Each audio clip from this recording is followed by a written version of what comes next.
Hi students, ഇനി നമ്മൾ നോക്കുന്നത് അറ്റോമിക് അബ്സോർപ്ഷൻ സ്പെക്ട്രോസ്കോപ്പി എന്ന ഭാഗത്തിൽ ഉൾപ്പെടുത്തിയിട്ടുള്ള ഒരു ഇമ്പോർട്ടൻറ്റ് ടോപ്പിക്കാണ് ഇൻ്റർഫറൻസസ്. ആ പേരിൽ നിന്ന് നമുക്ക് മനസ്സിലാക്കാം, അതായത് നമുക്ക് കിട്ടുന്ന റിസൾട്ടിനെ ഓൾട്ടർ ചെയ്യുന്ന അല്ലെങ്കിൽ അതിൻ്റെ നോർമൽ ആ ഒരു അനാലിസിസിനെ തടസ്സപ്പെടുത്തുന്ന കാര്യങ്ങൾ എന്തൊക്കെ, അതിനെയാണ് ഇൻ്റർഫറൻസസ് എന്ന് വിളിക്കുന്നത്. അതെന്തൊക്കെയാണെന്ന് നോക്കാം. ഒന്നാമത്തേതായി മാട്രിക്സ് ഇൻ്റർഫറൻസ്. മാട്രിക്സ് എന്നുള്ള പേര് കേൾക്കുമ്പോഴേ നമുക്കൊരു സൊല്യൂഷൻ അല്ലെങ്കിൽ അതിൻ്റെ കമ്പോസിഷൻ എന്നൊക്കെയുള്ളൊരു കൺസെപ്റ്റാണ് വരുന്നത്. ഈ AAS പറഞ്ഞപ്പോൾ ഞാൻ നിങ്ങളോട് പറഞ്ഞു, നമുക്ക് അനലൈറ്റ് എന്ന് പറയുന്നത് നമുക്ക് കണ്ടുപിടിക്കേണ്ട ഒരു സൊല്യൂഷൻ ഉണ്ട്. നമുക്ക് ഇപ്പോൾ ഒരു മെറ്റൽ, ഏതെങ്കിലും ഒരു മെറ്റൽ കണ്ടെയ്നിങ് ആയിട്ടുള്ളൊരു സൊല്യൂഷൻ, അതായത് അതാണ് അവിടുത്തെ അനലൈറ്റ്, നമുക്ക് കണ്ടുപിടിക്കേണ്ട സാധനം. അതിൻ്റെ ഒരു സാമ്പിൾ സൊല്യൂഷൻ ഉണ്ട്. അതിനോടൊപ്പം നമ്മളുടെ കയ്യിൽ സ്റ്റാൻഡേർഡ് സൊല്യൂഷൻസ് കാണും. അതായത് ആ മെറ്റലിൻ്റെ തന്നെയാവാം കോൺസെൻട്രേഷൻ അറിയാവുന്ന ചില സൊല്യൂഷൻസ്, ഒരു സെറ്റ് ഓഫ് സൊല്യൂഷൻസ്. ആ സ്റ്റാൻഡേർഡ് സൊല്യൂഷൻസുമായിട്ട് കമ്പയർ ചെയ്തിട്ടാണ് നമ്മളുടെ അൺനോൺ സൊല്യൂഷൻ്റെ കോൺസെൻട്രേഷൻ നമ്മൾ AASൽ കണ്ടുപിടിക്കുന്നത്. അപ്പം AAS ചെയ്യുമ്പോൾ നമ്മുടെ കയ്യിൽ സ്റ്റാൻഡേർഡ് സൊല്യൂഷൻസും ഉണ്ട്, അതിനോടൊപ്പം നമുക്ക് കണ്ടുപിടിക്കേണ്ട അൺനോൺ സൊല്യൂഷൻസും ഉണ്ട്. ഈ രണ്ട് സെറ്റിൻ്റെയും വിസ്കോസിറ്റിയിലോ സർഫസ് ടെൻഷനിലോ വ്യത്യാസം വന്നാൽ, വിസ്കോസിറ്റിയും സർഫസ് ടെൻഷനും ഒക്കെ ഫ്ലോയിങ് ബിഹേവിയറുമായിട്ട് റിലേറ്റഡ് ആയിട്ടുള്ള ടേംസ് ആണ്. അപ്പം ആ ഒരു വിസ്കോസിറ്റിയിലോ സർഫസ് ടെൻഷനിലോ വ്യത്യാസം വന്നാൽ എന്തിന് ചാൻസ് ഉണ്ട്? മാട്രിക്സ് ഇൻ്റർഫറൻസ് ജനറേറ്റ് ചെയ്യാനുള്ള ചാൻസ് ഉണ്ട്. മനസ്സിലായോ? നമ്മുടെ സാമ്പിൾ സൊല്യൂഷന്റെ വിസ്കോസിറ്റിയും നമ്മുടെ സ്റ്റാൻഡേർഡ് സൊല്യൂഷൻസിന്റെ വിസ്കോസിറ്റിയും തമ്മിൽ വ്യത്യാസപ്പെട്ടിരുന്നാൽ അത് നമ്മുടെ ഈ സാമ്പിൾ അപ്ടേക്ക് റേറ്റ്, നിങ്ങൾക്കറിയാം AS ചെയ്യുമ്പോൾ നമ്മൾ ഫ്ലെയിമിലേക്ക് നമ്മുടെ സൊല്യൂഷനെ കൊടുക്കുകയാണ് ചെയ്യുന്നത്. സാമ്പിളിനെ നെബുലൈസ് ചെയ്ത് ചെറിയ ഡ്രോപ്ലെറ്റ്സ് ആക്കിയിട്ട് നമ്മുടെ ഫ്ലെയിമിലേക്ക് കൊടുക്കുക ചെയ്യുന്നത്. അതിനുശേഷം ആ ഫ്ലെയിമിൽ നിന്ന് അത് എത്ര എനർജി അബ്സോർബ് ചെയ്യുന്നു അതാണ് നമ്മൾ കണ്ടുപിടിക്കുന്നത്. അപ്പം നമ്മുടെ സാമ്പിൾ സൊല്യൂഷൻ്റെയും അതോടൊപ്പം സ്റ്റാൻഡേർഡ് സൊല്യൂഷൻ്റെയും സർഫസ് ടെൻഷനിലോ വിസ്കോസിറ്റിയിലോ വ്യത്യാസം വന്നാൽ അത് തമ്മിൽ ഉള്ള ആ ഒരു അപ്ടേക്ക് റേറ്റിന് അല്ലെങ്കിൽ ആ നെബുലൈസേഷൻ എഫിഷ്യൻസിയിൽ ഫ്ലെയിമിലേക്ക് എത്തിച്ചേരുന്ന സ്പീഡിന് ഒക്കെ വ്യത്യാസം വരാം. അതുവഴി നമ്മുടെ റിസൾട്ടിനെ അത് ബാധിക്കും. അതിനെ നമ്മൾ മാട്രിക്സ് ഇൻ്റർഫറൻസ് എന്ന് വിളിക്കും.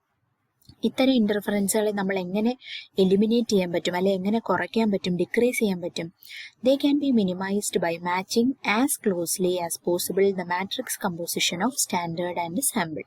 നമ്മൾ എടുക്കുന്ന സ്റ്റാൻഡേർഡ് സൊല്യൂഷൻസിൻ്റെയും സാമ്പിൾ സൊല്യൂഷൻ്റെയും കമ്പോസിഷൻ അല്ലെങ്കിൽ വിസ്കോസിറ്റി അല്ലെങ്കിൽ സർഫസ് ടെൻഷൻ ഏകദേശം ഒരുപോലെ ആക്കാൻ ശ്രമിച്ചാൽ ഈ ഇൻ്റർഫറൻസിനെ നമുക്ക് ഒഴിവാക്കാൻ സാധിക്കും. ഇനി രണ്ടാമത്തെ ഇൻ്റർഫറൻസ് കെമിക്കൽ ഇൻ്റർഫറൻസ്. ഈ പേരിൽ നിന്ന് തന്നെ നിങ്ങൾക്ക് ആ ഒരു ഐഡിയ കിട്ടും എന്താണ് കെമിക്കൽ ഇൻ്റർഫറൻസ് എന്നുള്ളത്. അതായത് നമുക്ക് കണ്ടുപിടിക്കേണ്ട സാമ്പിൾ സൊല്യൂഷനിൽ ചില കോമ്പൗണ്ടുകൾ കാണും. നമുക്ക് തന്നിരിക്കുന്ന സാമ്പിളിലെ ഏതെങ്കിലും ഒരു കമ്പോണൻ്റ് ആയിരിക്കും നമുക്ക് കണ്ടുപിടിക്കേണ്ടത്. ആ കമ്പോണൻറ്റുമായിട്ട് നമ്മുടെ സാമ്പിളിൽ തന്നുള്ളതോ അല്ലെങ്കിൽ ആ സിസ്റ്റത്തിലുള്ള ചില എലമെൻറ്റുകൾ കയറി കമ്പൈൻ ചെയ്യും. കമ്പൈൻ ചെയ്തിട്ട് they will form some thermally stable compounds. അപ്പം നമുക്ക് കണ്ടുപിടിക്കേണ്ട ആളെ നമ്മൾ ഫ്ലെയിമിലേക്ക് ഇങ്ങനെ കൊടുക്കുമ്പോൾ ആവശ്യമില്ലാത്തൊരു റിയാക്ഷനാണ് അവിടെ നടക്കുന്നത്. നമ്മളുടെ അനലൈറ്റുമായിട്ട് ചില അൺവാണ്ടഡ് സബ്സ്റ്റൻസസ് കമ്പൈൻ ചെയ്തിട്ട് they will form A thermally stable compound. എന്താണ് ഈ തെർമലി സ്റ്റേബിൾ എന്ന് പറയാനുള്ള കാര്യം?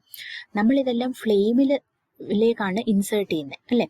അപ്പോൾ ഫ്ലെയിം എന്ന് പറയുമ്പോൾ ടെമ്പറേച്ചറാണ്. ഈ ടെമ്പറേച്ചർ ഉണ്ടെങ്കിൽ പോലും ഈ അൺവാണ്ടഡ് ആയിട്ടുണ്ടാവുന്ന കോമ്പൗണ്ടുകൾ ഡീകമ്പോസ് ചെയ്ത് പോകത്തില്ല. അതാണ് അവയെ തെർമലി സ്റ്റേബിൾ എന്ന് വിളിക്കുന്നത്. അത്തരം കോമ്പൗണ്ടുകൾ ഉണ്ടായാലുള്ള പ്രശ്നം എന്താണ്? നമുക്ക് ഇപ്പം കോപ്പർ എന്നൊരു മെറ്റലാണ് കണ്ടുപിടിക്കേണ്ടത്. കോപ്പറിനെ അങ്ങോട്ട് ഫ്ലെയിമിലേക്ക് ഇൻട്രൊഡ്യൂസ് ചെയ്തപ്പം കോപ്പറും അവിടെയുള്ള ഓക്സിജനോടെ ചേർന്ന് അതിൻ്റെ ഓക്സൈഡ് കുപ്രിക് ഓക്സൈഡായിട്ട് മാറിയാൽ എന്തു പറ്റും? കോപ്പറിനെ അതുമല്ല അങ്ങനെ ഫോം ചെയ്തു. ആ കുപ്രിക് ഓക്സൈഡ് ഡീകമ്പോസ് ചെയ്യുന്നതുമില്ല. ടെമ്പറേച്ചർ കൊടുക്കുമ്പം കുപ്രിക് ഓക്സൈഡായിട്ട് തന്നെ നിൽക്കുക. അപ്പം നമുക്കവിടെ കോപ്പറിൻ്റെ ആ ഒരു എസ്റ്റിമേഷൻ നടക്കത്തില്ല. പക്ഷേ അങ്ങനെ ഫോം ചെയ്താലും അത് ഡീകമ്പോസ് ചെയ്ത് പോയിരുന്നെങ്കിൽ നമുക്ക് നല്ലതായിരുന്നു. പക്ഷേ ഇത്തരം കോമ്പൗണ്ടുകൾ കൂടുതലായിട്ടും തെർമലി സ്റ്റേബിൾ ആണ്. നമ്മൾ കൊടുക്കുന്ന ആ ഫ്ലെയിമിൻ്റെ ടെമ്പറേച്ചർ വെച്ച് അത് ഡീകമ്പോസ് ചെയ്ത് പോകത്തുമില്ല. അപ്പോൾ അത് നമ്മളുടെ റിസൾട്ടിനെ അത് ബാധിക്കുകയാണ് ചെയ്യുന്നത്. അത്തരം ഇന്റർഫറൻസുകളെയാണ് കെമിക്കൽ ഇന്റർഫറൻസ് എന്ന് വിളിക്കുന്നത്. If the sample contains A species that can form A thermally stable compound with the analyte that is not completely decomposed by the energy available in the flame, then the chemical interference will exist. നിങ്ങൾക്ക് മനസ്സിലായെന്ന് വിചാരിക്കുന്നു. നമുക്ക് കണ്ടുപിടിക്കേണ്ട അനലൈറ്റുമായിട്ട് ചില unwanted സബ്സ്റ്റൻസുകൾ they will form some compounds. ആ കോമ്പൗണ്ടുകളുടെ പ്രത്യേകത they are thermally stable. Therefore, their complete analysis is not possible. ഇത്തരം എലമെന്റുകൾ refractory elements like titanium, tungsten, zircon, molybdenum, aluminium ഇത്തരം എലമെന്റുകളാണ് കൂടുതലായിട്ടും ഇത്തരം തെർമലി സ്റ്റേബിൾ കോമ്പൗണ്ടുകൾ ഉണ്ടാക്കാനുള്ള ചാൻസ് ഉള്ളത്. ഇപ്പം നമുക്ക് അലൂമിനിയം എസ്റ്റിമേഷൻ ഒക്കെ ആണെങ്കിൽ അവിടെ ഓക്സിജൻ ഉണ്ടെങ്കിൽ ഉറപ്പായിട്ടും അലൂമിനിയം അതിന്റെ ഓക്സൈഡായിട്ട് മാറുകയും നമുക്ക് അലൂമിനിയത്തിന്റെ എസ്റ്റിമേഷൻ നടക്കാതെ വരികയും ചെയ്യും. ഈ ഒരു പ്രശ്നത്തെ നമുക്ക് എങ്ങനെ അവോയ്ഡ് ചെയ്യാം, അല്ലെങ്കിൽ നമുക്ക് എങ്ങനെ ഡിക്രീസ് ചെയ്യാം, കുറയ്ക്കാൻ പറ്റും? കൂടുതൽ ടെമ്പറേച്ചറുള്ള ഫ്ലെയിമുകൾ ഉപയോഗിക്കുക. നോർമലി നമ്മൾ ഉപയോഗിക്കുന്ന ഒരു നോർമൽ ടെമ്പറേച്ചർ ഫ്ലെയിം ആയിരിക്കും, പക്ഷെ അതിലും കൂടുതൽ ടെമ്പറേച്ചർ പ്രൊവൈഡ് ചെയ്യാൻ പറ്റുന്ന ഫ്ലെയിംസ് ഉപയോഗിച്ചാൽ ഈ തെർമലി സ്റ്റേബിൾ കോമ്പൗണ്ടുകൾ ചിലപ്പോൾ ഡീകമ്പോസ് ചെയ്തു പോകാനുള്ള ചാൻസ് ഉണ്ട്. അങ്ങനെ ഡീകമ്പോസ് ചെയ്തു പോയാൽ നമുക്കതിനെ അനലൈസ് ചെയ്യാം. അപ്പം ഹയർ ടെമ്പറേച്ചർ ഫ്ലെയിംസ് ഉപയോഗിക്കാം. അതായത് ഈ നൈട്രസ് ഓക്സൈഡ്, അസറ്റിലീൻ ഫ്ലെയിം മുതലായ ഹൈ ടെമ്പറേച്ചർ ഫ്ലെയിംസ് ഉപയോഗിക്കാം. ഇനി അതല്ലെങ്കിൽ ഇപ്പോൾ ഒരു എക്സാമ്പിളായിട്ട് പറയുന്നത് നോക്കിക്കാം. വേറൊരു വഴിയുണ്ട്. അതായത് എനിക്കിപ്പം കാൽസ്യം എസ്റ്റിമേറ്റ് ആണ് കാൽസ്യം എസ്റ്റിമേഷനാണ് നടത്തേണ്ടത്. കാൽസ്യത്തിന്റെ കൂടെ ഫോസ്ഫേറ്റ് ഉണ്ടെങ്കിൽ, നമ്മളുടെ ആ ഒരു സിസ്റ്റത്തിൽ തന്നെ ഫോസ്ഫേറ്റ് അവിടെ എവിടെയെങ്കിലും ഉണ്ടെങ്കിൽ നമുക്ക് അനലൈസ് ചെയ്യേണ്ട കാൽസ്യത്തിന്റെ കൂടെ ഈ ഫോസ്ഫേറ്റ് വന്ന് കമ്പൈൻ ചെയ്ത് കാൽസ്യം ഫോസ്ഫേറ്റ് ആയിട്ട് അങ്ങ് മാറും. ആ ഫ്ലെയിമിൽ വെച്ച് അത് ഡീകമ്പോസ് ചെയ്ത് പോകത്തുമില്ല. കാൽസ്യം ഫോസ്ഫേറ്റ് ഒരു തെർമലി സ്റ്റേബിൾ കോമ്പൗണ്ടും ആണ്. അങ്ങനെയാണെങ്കിൽ എനിക്ക് ഈ കാൽസ്യത്തെ എസ്റ്റിമേറ്റ് ചെയ്യാൻ വളരെ ബുദ്ധിമുട്ടല്ലേ? കാൽസ്യം ഫോസ്ഫേറ്റ് ആയിട്ടായിരിക്കുന്നത്, അതിന്റെ അബ്സോർപ്ഷൻ മാത്രമേ എനിക്ക് കിട്ടത്തുള്ളൂ. എത്ര കാൽസ്യം ഉണ്ടെന്നുള്ളത് കിട്ടാൻ വളരെ പാടാണ്. അപ്പൊ എനിക്ക് എന്ത് ചെയ്യാം? ഈ കാൽസ്യവും ഫോസ്ഫേറ്റും കൂടെ കമ്പൈൻ ചെയ്യുന്നതിന് മുമ്പേ ഈ ഫോസ്ഫേറ്റിനെ അങ്ങ് മാറ്റിയാൽ പോരെ? ഫോസ്ഫേറ്റിനെ മാറ്റാൻ വേണ്ടി ഇതിനോട് ഏറ്റവും അഫിനിറ്റി ഉള്ള മറ്റൊരു എലമെന്റിനെ ഞാൻ ആഡ് ചെയ്യണം. അതായത് ലന്താനം മുതലായ വേറെ ചില എലമെന്റുകൾ. പക്ഷെ അതൊരിക്കലും ഈ കാൽസ്യത്തിന്റെ അബ്സോർപ്ഷൻ ബാൻഡിലാവുകയും ചെയ്യരുത്. അങ്ങനെയുള്ള ചില എലമെന്റുകളെ ആഡ് ചെയ്താൽ എന്തു പറ്റും? ഈ ഇന്റർഫിയർ ചെയ്യാൻ വരുന്ന സാധനത്തെ അതങ്ങ് അബ്സോർബ് ചെയ്തോളും. അപ്പൊ കാൽസ്യവും ഫോസ്ഫേറ്റും തമ്മിലുള്ള കോമ്പിനേഷൻ പ്രിവെന്റ് ചെയ്യാൻ എനിക്ക് ലന്താനത്തെ നേരത്തെ ആ സൊല്യൂഷനിലേക്ക് ആഡ് ചെയ്ത് വെച്ചാൽ മതി. അപ്പൊ ലന്താനവും ഫോസ്ഫേറ്റും കൂടെ ചേർന്ന് ലന്താനം ഫോസ്ഫേറ്റ് ആയിട്ട് അങ്ങ് മാറും. കാൽസ്യത്തിനെ അത് ഉപദ്രവിക്കാനായിട്ട് പോകത്തുമില്ല ഫോസ്ഫേറ്റ്. മനസ്സിലായോ? അപ്പം അങ്ങനെ രണ്ട് മെത്തേഡ്സ് ഉപയോഗിച്ച് നമുക്ക് ഈ കെമിക്കൽ ഇന്റർഫറൻസ് പ്രിവെന്റ് ചെയ്യാം. ഒന്നാമത്തേതായിട്ട് ആ അൺവാണ്ടഡ് സബ്സ്റ്റൻസിനെ നമുക്ക് മാറ്റാൻ ഹൈ ടെമ്പറേച്ചർ ഫ്ലെയിംസ് ഉപയോഗിക്കാം.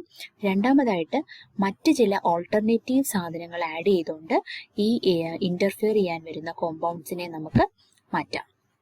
അങ്ങനെയാണ് കെമിക്കൽ ഇന്റർഫറൻസുകൾ എലിമിനേറ്റ് ചെയ്യുന്നത്. മൂന്നാമതായിട്ട് അയണൈസേഷൻ ഇന്റർഫറൻസ്. അയണൈസേഷൻ എന്ന് പറയുമ്പോൾ ആറ്റം സ്റ്റേജിൽ നിന്ന് അയോണിക് ഫോമിലേക്ക് മാറുന്നത് വഴി ഉണ്ടാവുന്ന പ്രശ്നമാണ്. അപ്പം നിങ്ങൾക്കറിയാം, AS നടത്തുമ്പോൾ നമ്മൾ ഫ്ലെയിമിലേക്ക് നമ്മുടെ സാമ്പിള് സ്പ്രേ ചെയ്ത് കൊടുക്കുന്നു.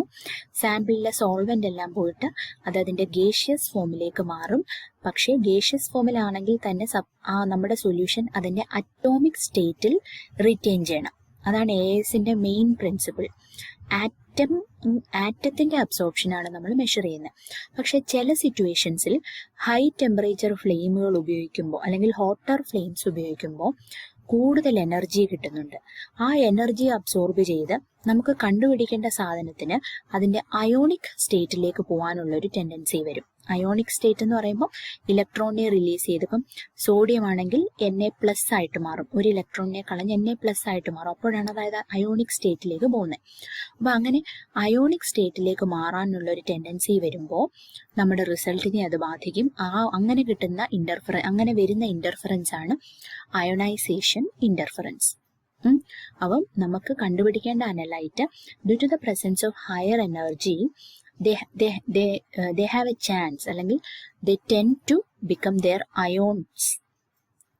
with the loss of some electrons, and that condition is called ionization interference. ഇനി നിങ്ങൾ തന്നെ പറഞ്ഞു ഇത് എങ്ങനെ നമുക്ക് ഡിക്രീസ് ചെയ്യാം അല്ലെങ്കിൽ എങ്ങനെ നമുക്കിത് എലിമിനേറ്റ് ചെയ്യാം? കൂളർ ഫ്ലെയിംസ് ഉപയോഗിക്കുക. കൂടുതലായിട്ട് ടെമ്പറേച്ചർ ഇല്ലാത്ത കൂളർ ഫ്ലെയിംസ് ഉപയോഗിച്ചു കഴിഞ്ഞാൽ ഒരു പരിധിവരെ അയണൈസേഷൻ ഇന്റർഫറൻസ് കുറയ്ക്കാം. അതിലും നല്ലൊരു മെത്തേഡാണ് ഈസിലി അയണൈസബിൾ ആയിട്ടുള്ള ചില എലമെന്റുകൾ നമ്മൾ ഈ സൊല്യൂഷനിലേക്ക് ആദ്യമേ ആഡ് ചെയ്യണം. അയണൈസേഷൻ ഇന്റർഫറൻസ് ഉണ്ടാവാൻ ചാൻസ് ഉള്ള എലമെന്റുകളാണെങ്കിൽ നമ്മൾ ചെയ്യേണ്ടത് വേറെ ചില എലമെന്റുകൾ ഇതിലേക്ക് ആഡ് ചെയ്യണം. ആ വേറെ ആഡ് ചെയ്യുന്ന എലമെന്റുകളുടെ പ്രത്യേകത they should be easily ionisable.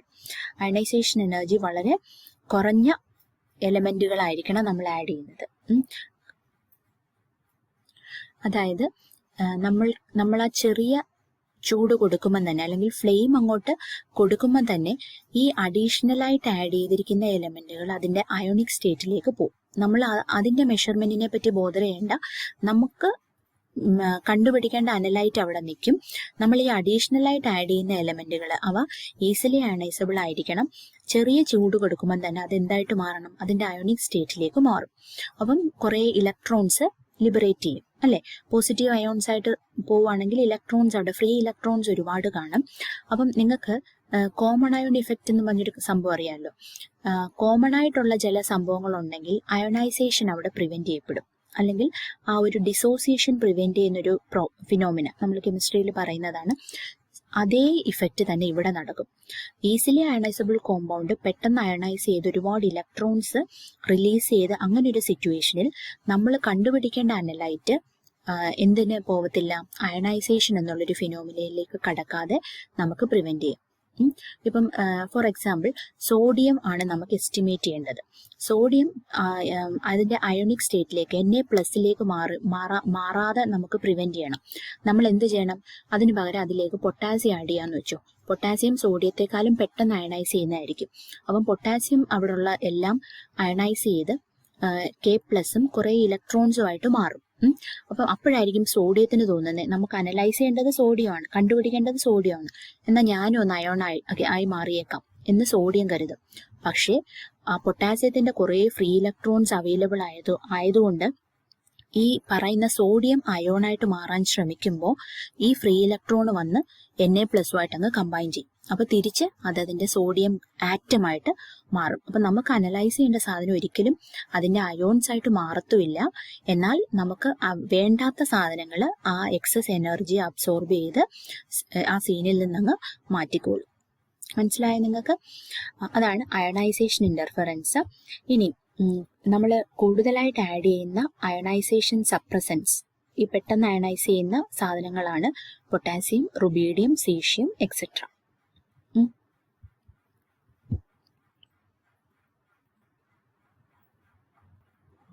ഇനി അടുത്തതായിട്ടുള്ള ഒരെണ്ണം സ്പെക്ട്രൽ ഇന്റർഫറൻസ് ആണ്. സ്പെക്ട്രൽ ഇന്റർഫറൻസ് എന്ന് പറയുമ്പോൾ നമുക്ക് അനലൈസ് ചെയ്യേണ്ട സൊല്യൂഷനകത്ത് നമുക്ക് കണ്ടുപിടിക്കേണ്ട മെറ്റലിന്റെ കൂടെ വേറെ ചില മെറ്റൽസ് കൂടെ അബ്സോർബ് ചെയ്യാം. നമ്മളിത് പറഞ്ഞിട്ടുണ്ട്, ഏത് മെറ്റലാണോ കണ്ടുപിടിക്കേണ്ടത് അതിനൊരു പർട്ടിക്കുലർ അബ്സോർപ്ഷൻ ഫ്രീക്വൻസി ഉണ്ട്, അത് മാത്രമേ അബ്സോർബ് ചെയ്യൂ. എന്നാൽ ചില സിറ്റുവേഷൻസിൽ ബാക്ക്ഗ്രൗണ്ട് അബ്സോർപ്ഷൻ എന്ന് പറയും. നമുക്ക് കണ്ടുപിടിക്കേണ്ട അനലൈറ്റിന്റെ കൂടെ വേറെ ചില സ്പീഷീസ് കൂടെ അബ്സോർബ് ചെയ്യും. അപ്പൊ അതൊരു ബ്രോഡ് സ്പെക്ട്രമായിട്ട് നമുക്ക് റിസൾട്ടിൽ കിട്ടും.